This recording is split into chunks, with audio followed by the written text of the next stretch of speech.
The third one was unexpected for us, but the funny thing is that later, maybe I don't know, her mother, maybe some friend that was listening, because we have been rehearsing already, the sound guy. Everybody was like, "Oh my god, that song is amazing!" And that was the least song we would have chosen for a single, but actually the label was right. So indeed, I mean, there's a reason why we are with the label after all, you know.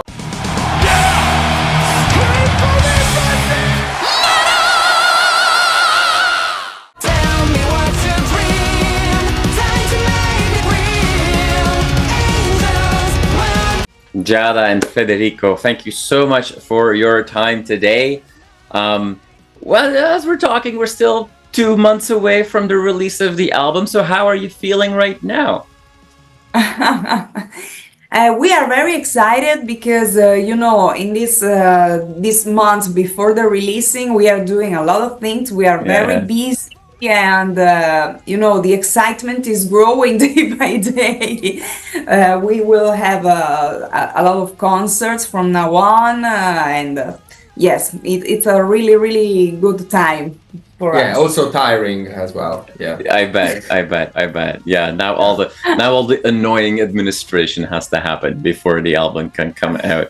Yeah, all the promotion, social media, all that stuff. Yeah, exactly. Now, you know, most people obviously haven't heard more than the single that has been released so far. I've been lucky enough to have had a chance to listen to the full album already. So let's dive straight in. One of the best things about this album are the first few seconds.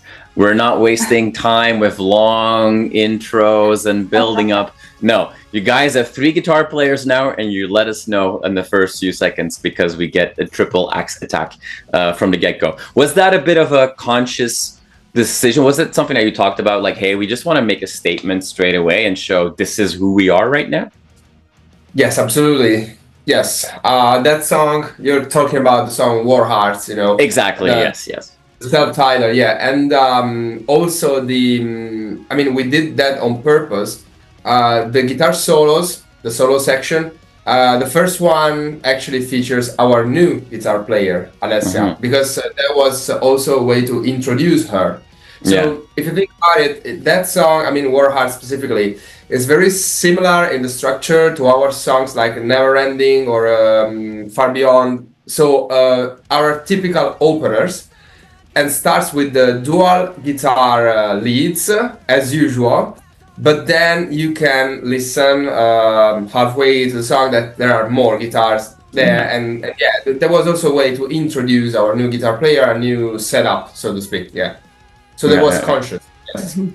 Yeah. Now, I mean, having more guitar players to shine within songs, I mean, it's not that before you didn't have more than 1 or 2 guitar tracks at the same time within a song, but now you have 3 personalities to come out.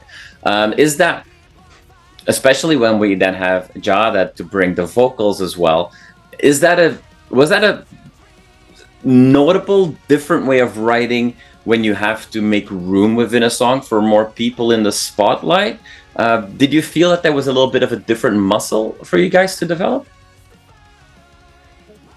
What do you think? No, I think that, of course, we found some different spots for everyone to be under the spotlight, but it's, in my opinion, it works very well because we can also share the time in the front of the stage. How can I say? So there is a time when he and Fabiola are making the guitar heroes and the solos. So there is a time when, for example, Fabiola and Alessia, there is a time when me and him sing. I really like the exchange. Yeah, different spotlights, maybe. This really makes sense because we really wrote the album thinking about playing it in a live environment. Yes. Also because the very, important thing here is that adding a third guitar was a necessity for our live shows. Right. Because as you said just before, it's not like we didn't have a lot of guitar tracks even in the past. You know, in the past we Yeah. had a ton of guitar tracks, and nothing really changed. It's just that we weren't able to bring all that wall of guitars live, and of course, yes, we could have. I mean, relied on backing tracks or something, but we just wanted to add that live thing, you know, to keep the live approach. And as you said, of course, and as she said, of course, adding a third personality is even better because there's one more that shines on stage, and you know, you drive the attention there. And there are, of course, different personalities in the songwriting. I mean, for what concerns the solo.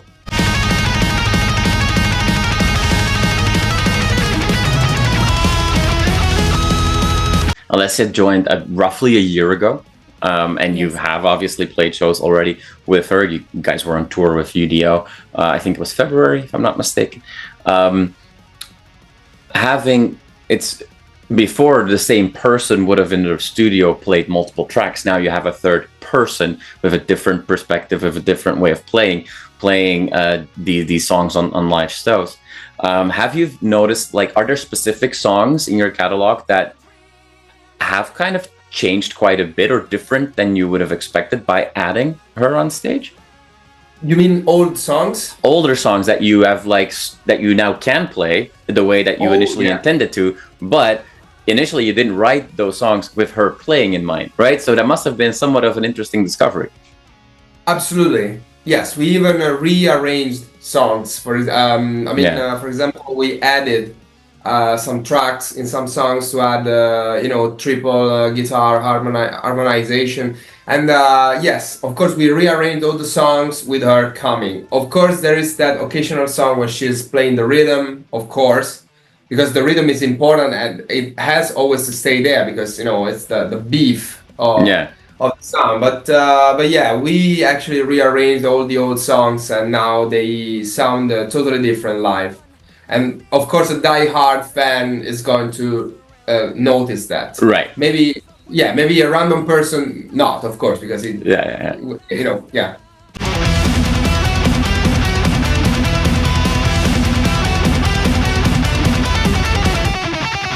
Giada, I think you mentioned it, like, you know, the guitar players can be the heroes up front for a little bit in the live show. And then when you say that, I do see obviously all those action figures behind you. We know that you guys are obsessed with Hot Wheels cars, but clearly also with superhero figurines. So now that you called yourselves heroes for a second, just as a completely random question out of nowhere, who's your favorite superhero and why is it Batman? Probably. Batman? Oh yes, he could be, but no, you first. You are more into, because you are more into superheroes than me. Well, the superhero I grew up with has always been Spider-Man because he was a simple guy with problems, you know, with issues. But I'm quite old, so I didn't watch any of the new Marvel movies because I'm not into that. I suffer a little when I see stuff change from comics. You know, I'm just that kind of old school nostalgic person, comic guy. Yeah. But yeah, I would say Spider-Man and of course Teenage Mutant Ninja Turtles, which are actually comic characters before being cartoon and movies. But what about you? But I mean, maybe it was referring to figurines, so maybe you could talk about Naruto. That's it. I'm more into Japanese animes and manga, and yes, of course, one of my heroes, most recent maybe, it's you know, Tsunade from Naruto. The boss of the village and a powerful woman in a powerful position. You know, I've always loved that kind of empowerment. You know, 90% of the heroes are men, and of course, heroes are also in the beginning of the anime era. You know, the main characters were men, or if they were girls. For example, like Saint Seiya, it's one of my favorite mangas. You know, you have a couple of warriors, girl warriors that don't do that much, and then there is the goddess Athena, but she's most of the time laying close to death. We needed more girl power. Yes. And that's why I usually like powerful women as heroes. There you go. Well, it's actually interesting to see with the whole manga culture how so many, especially in power metal, so many metal bands are drawing inspiration from that now, when a lot of those mangas started by drawing inspiration from like 80s heavy metal and stuff like that. It's interesting to see how there's this, a virtuous circle, if you will, of the positive influence of heavy metal, I guess. Awesome. Now, I can use this as a bit of a segue, because you say I care about empowerment and confidence and whatnot.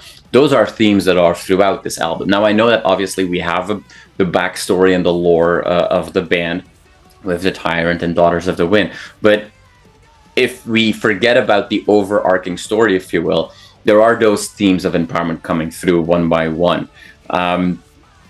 especially in the single that was released already, and in many other songs as well that have just single candidate, let's say, written all over it. Like, I would love to see you guys have like Night of the Wolf out as a single. I think that would be a great pick. Was it hard to pick the singles? Because again, I've had a chance to listen to the album, and a lot of songs that feel like single material, if you will. In my opinion, it's always hard because every single song, it's one of your babies. You cannot choose between your children, which is your favorite. So sometimes you also have to use maybe your mind more than your heart in the choice of the singles. Yes. Yeah. Then there's, of course, also, we like to, of course, discuss about that with the label as well, because of course we may be too, as she said, maybe too attached to the songs, and maybe not to object. But the funny thing is that we actually choose about the first 3 singles. The first 2 were the same. We decided for 2. The label decided for 2, and those were the same. So they were they were just too much, just meant to be singles. And the third one was unexpected for us, but the funny thing is that later, maybe, I don't know, her mother, maybe some friend that was listening, because we have been rehearsing already, the sound guy, everybody was like, oh my god, that song is amazing, and that was the least song we would have chosen for a single, but actually the label was right. So indeed, there's a reason why we are with a label, after all, There are some reasons. We just want to play music, we just want to write and play music. That's it. Yeah, that's their job. Yeah. We didn't notice that potential, can I say? Like the stars in the sun, like silver wolves chasing you. Steal and go. You mentioned before, Federico, that you are a nostalgic person, and wanted to ask you about, like, a little bit broader the Italian power metal scene, if you will, because we're starting to see, in the last, let's call it the last 7 to 8 years, we're starting to see this whole resurgence of power metal bands coming from Italy, a bunch of really cool new bands popping up. And, obviously you guys are not a new band anymore, but still a young band, where there was like a glory days in the late 90s and the early 2000s in Italy, and that kind of seemed to, at least from outsiders' perspective, at least, kind of lost its momentum a bit. But now there seems to be, this new wave of Italian power metal. Is that something that you feel as well? Do you see, you're on the ground, do you see the scene healthier again? Are more people locally also interested? This is quite a hard question. I would say people in Italy are not that much supportive for metal, first of all. So I think in Italy we have got those bands that, we all know those, which are, of course, the Rhapsody, all the Rhapsody. all the Rhapsodies, family. All the Rhapsodies. And then, of course, the Labyrinth and Vision Divine couple, which is, it has got Olaf Thorsen in the middle, and yeah, of course. And I've always thought those bands really had very little compared to what they were worth. I mean, they were always deserved much more than that. I mean, I'm very sad because, of course, Italian people are always that kind of people that right now they say, oh, in the good old times, Labyrinth were simply badass. But you are the same people that didn't make Labyrinth actually explode. Right. Because, when things are going, everybody is thinking about his own business, People are not that supportive in Italy. So it's like, I mean, we've seen the same thing, for example, I don't know how to explain. We have bands right now in Italy, which are, for example, I mean, they are, of course, very different also for what concerns generations, but Lacuna Coil and Wind Rose are actually two bands that are considered, of course, really big abroad. And when they were flourishing, I never saw all that interest in Italy. Right. Now that they're famous abroad, Italian people say, "Oh yeah, they're cool." Maybe. Heroes. Yeah, of course. Yeah. Even if Lacuna Coil always have got haters because they have got the girl in the band, so of course, always hating. But it's like that. Italian people are not that good at keeping what they have and put. How can I say? Nourishing it, giving it love, letting it evolve. Yes. Yeah, they're always like, okay, okay, this band exists, but now I have to do other things. I'm not interested. And then later on, they are crying, like, oh, if Labyrinth had the glory that they deserved. They're always like that. Yeah. Now, if I can add a thing, Yes. that it was a different time. It was around the 200, the 2000. Sorry. Nowadays, 20 years after, every band has more chances to be noticed on the web.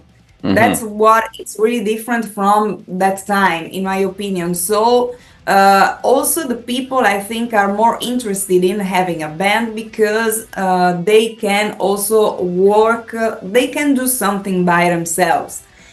Because now we have social networks and whatever. If you are good, you will be noticed abroad mainly, because Italy, it's anyway not that supportive as we said. Absolutely. I mean, if it was for Italian crowd, we wouldn't go anywhere. I mean, but just posting a video on YouTube, you are everywhere in the world. So of course. We went playing in Japan before actually having a big headlining show in Italy. So that's really funny, Yes, times are different for better. Yeah. It's obviously not always. It's not always also, unfortunately, possible to travel to Japan every weekend or Canada, because we do see here in North America there's a growing interest now in the United States and Canada for, let's call it, European heavy metal, right? We're seeing more and more bands come over. Wind Rose was here earlier this year, and power metal is becoming popular again. So I'll keep my fingers crossed. I know that we have a European tour coming with Kamelot and at Infinitum and Blackbriar, which is a really cool package. But I'll keep my fingers crossed that we'll see you guys, if not this year, next year, on this side of the Atlantic. Now, before we let you go, I wanted to ask you one more question about a specific song on the new album, and specifically about how, writing a song like that. One of the standout songs, and I'm trying not to give too many spoilers about the album on this interview, because when people see this, they will not have heard the album. But the closing song is an epic song. It's a beautiful song, an Ice Dragon, a much longer song than the average Frozen Crown song. Yes. And I've asked this question to a few artists, how different is that for you, writing a song that is much longer but stays interesting versus a short song without any fat, if you will? Do you always write longer songs and you bring them down to a shorter song, or was this difficult to keep adding to an additional idea for both of you, lyrically and musically? Like what's that like for the band to create a longer song? Oh, well, I would say always start from a much bigger thing. Okay. And then we erase all the unnecessary stuff, as you said. I mean, I don't know if you may find this interesting, but usually when we write an album, also, I mean, in a formal way, actually, we create an entire project and then we write like a whole giant song, which is actually the album. Maybe in a different order, maybe not featuring all the songs, but we always start figuring the album in its entirety. Okay. So, and that's very important, you know. So we usually do like that. It's like, okay, now that we have identified these songs, I mean, these are very strong songs with very strong chorus. So let's try to make this song more straightforward. So let's try to cut a lot of stuff. So this becomes like a single, for example. Mm-hmm. But in the end, it's like we are, I mean, I don't know how to explain. The ending song, like the final chapter of a book or something, necessarily needs to tell more things. And also lyrically wise, we actually leave ourselves that final song to tell all the things we have to say. Say about the story to complete that. And another thing I can tell you is that that song is actually linked to all the final songs of our previous albums, also lyrically wise. And it's directly linked to Blood on the Snow, which was the long song on our third album. And yeah, also lyrically, you are going to find references and stuff. And yeah, we like that to be a final chapter of sorts. So it has to somehow summarize all the themes. Yes, I don't know if this makes sense, you know. Yeah. it's a journey. Yeah, it's a journey. It's a journey, and we put inside it some things that how can I say, they come.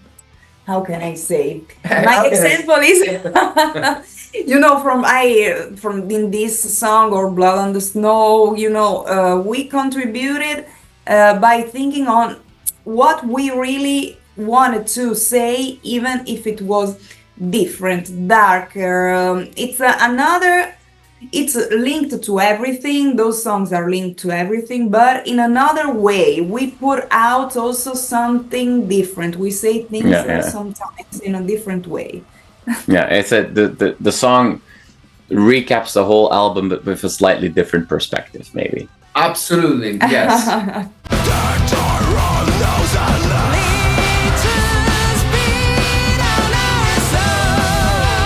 So does that mean that fans can keep their fingers crossed for one day getting access to that one massive untrimmed piece of work before you reduce songs to singles? Like, does that still exist somewhere? Well, I mean, this is really funny because we've often thought about something like that. So about you know, the final edition of our discography. Director's cut.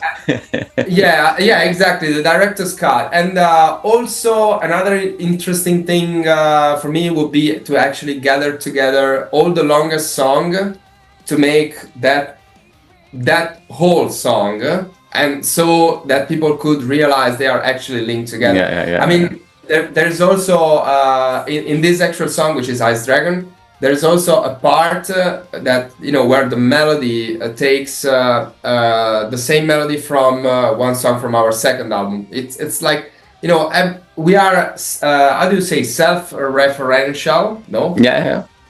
You make references to yourself. You know, maybe that's an ego thing. You know. Well, so maybe for the 20th anniversary of the band, you guys need to put on one massive show with all those long songs weaved together to one big thing with an orchestra, and then you can all dress up like Naruto characters and play out everything that needs to happen. to make this extreme big celebration. That could be cool. I mean, like it. write this down because this is going to happen. Yeah. There we go. There we go. By the way, I just wanted to add something if we have time, just a little. No, that of course maybe you were referring to those figures, but pretty much all of these come from fans, from Japanese fans who gifted to us. But most importantly, this one and also others, and this is of course Naruto itself, comes from Yasuharu Takanashi, which is a friend of ours, and is actually the soundtrack creator of Naruto. So he's like the composer behind these, but also behind, for example, Bastard. You know, the anime. The manga that had all those metal references. So these have got a really special meaning for us, also for that. You know, because we've always been very, very tied to Japanese culture and to our Japanese fans and friends, of course. Yeah.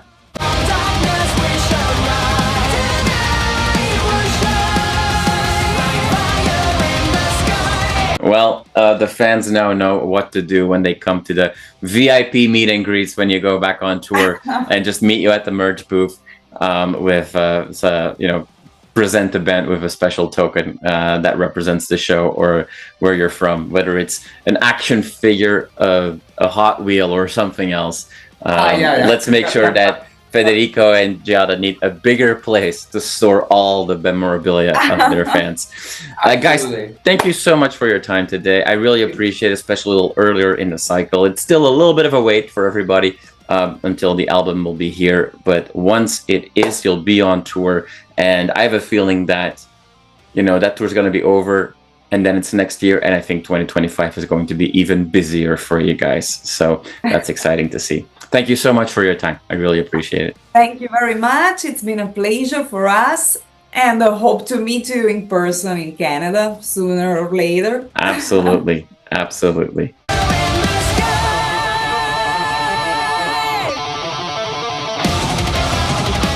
You are awesome for watching this video. Click right here to see more content like it and subscribe to the channel.